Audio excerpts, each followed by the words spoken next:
ডেকে নিতে চাই এবং তার কাছ থেকে জানতে চাই যে বাজেট তো উত্থাপন হলো, স্বাস্থ্য খাতের জন্য সর্বশেষ আসলে কি বরাদ্দটা আসলে পুরোপুরি ফাইনাল করা হলো সেই বিষয়টা জানবো। আপনাকে ধন্যবাদ। যে আলোচনাটি আসলে আমাদের বিশ্লেষকরা করছিলেন যে স্বাস্থ্য খাত যুগ যুগ ধরে অবহেলিত, সেটি অবহেলার শিকার হয়ে এসেছে। কারণ আপনি জানেন যে এবছর 5.2% বরাদ্দ পেয়েছে। তার মানে আমরা বরাবরই দেখছিলাম যে সর্বোচ্চ কোভিডকালীন সময়ে ছিল 5.8%, সেটি ক্রমাগতভাবে টানা 3টি অর্থ বছরে কমেছে, সবশেষ ছিল 5%। এবার কিছুটা বাড়ানো হয়েছে। কিছুটা বাড়ানোতে আসলে যে খুব সামগ্রিক পরিস্থিতি পরিবর্তন হবে তেমনটি আসলে নয়। আপনি দেখতেই পাচ্ছেন যে এই যে 2020-21 অর্থ বছরে 5.8% ছিল, কমতে কমতে কমতে সবশেষ 2024-25 অর্থাৎ আজকে ঘোষণা এসেছে 5.2% করা হয়েছে।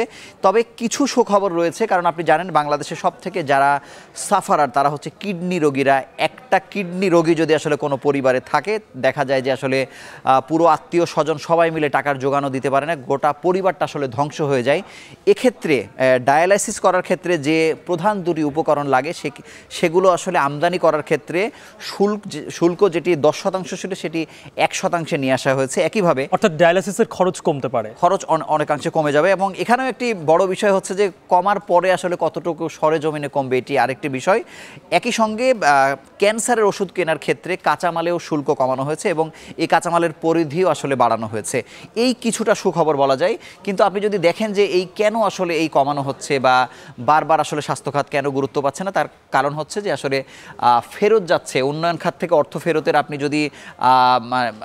যদি দেখেন 5টি অর্থ বছরে কি হয়েছে, 2018-19 সালে 11.22% ছিল, সেটি 2022-23 এসে 39% হয়েছে। শুভ বলে দিচ্ছে যে করোনার সময় যে বাড়তি যে বরাদ্দটা দেওয়া হচ্ছিল বাড়িয়ে, সেটি পুরোটাই আসলে ফেরত গেছে। এবং বিশ্লেষকরা একটি কথাই বলছিলেন যে আসলে চিকিৎসকদের কাছে তারা ক্লিনিশিয়ান হিসেবে ভালো করবেন, এটাই আসলে স্বাভাবিক। কিন্তু কে আসলে প্রশাসক হবে, কে ক্লিনিশিয়ান থাকবে বা কে গবেষক থাকবে, সেটি যদি আগে থেকে নির্ধারণ করা হয় তাহলে হয়তো এটি আরও ভালো হতো এবং তারা হয়তো খরচ করতে পারতেন। এবং আরও একটি বিষয় হচ্ছে যে ক্রয় সংক্রান্ত এক ধরনের জটিলতা আছে। এই জটিলতার কেউ যদি পড়ে যান তার পেনশন কিন্তু আটকে দেওয়া হয়। এই কারণে তারা অনেকে কিন্তু আসলে খরচ করতেও ভয় পান। এবং তারপরে যদি আমি আবারও যদি আপনাকে দেখায় যে দক্ষিণ এশিয়াতে মাথা পিছু যে বার্ষিক ব্যয়, সেখানে সব থেকে নিচে আছে কিন্তু বাংলাদেশ। প্রতি বছর মাত্র $58 তারা ব্যয় করতে পারছে। কিন্তু আপনি দেখেন মালদ্বীপ, সেটি শতের ঘরে নয়, $1038 ব্যয় করছে, অন্যান্য যে কোনো দেশের থেকে অনেক দেশের তুলনায় আসলে বেশি। তাহলে এই অপ্রতুল বরাদ্দ মাথা পিছু বা রাষ্ট্রের জন্য যে বরাদ্দ, এই বরাদ্দ দিয়ে আসলে আপনি আসলে সেই ধরনের প্রত্যাশা করতে পারেন না, স্বাস্থ্যসেবার পরিবর্তন আশা করতে পারেন না। এবং স্বাস্থ্যে যদি কেউ একবার পিছলে পড়ে যায়, তিনি কিন্তু তার বাজেটও আলাদা করে রাখেন না এই জায়গা থেকে অতিক্রম করার জন্য বা উন্নতি হবার জন্য।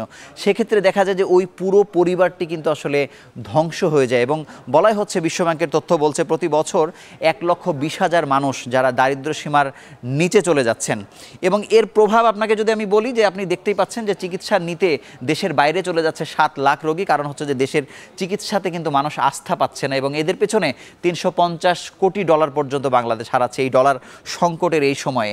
এবং বিশ্লেষকরা বারবারই আসলে বলছেন যে অন্তত $80 হওয়া উচিত, কিন্তু আমরা কিন্তু সেই একই জায়গায় থেকে গেলাম। কারণ হচ্ছে যে আমাদের বাজেটের বরাদ্দ কিন্তু বাড়েনি।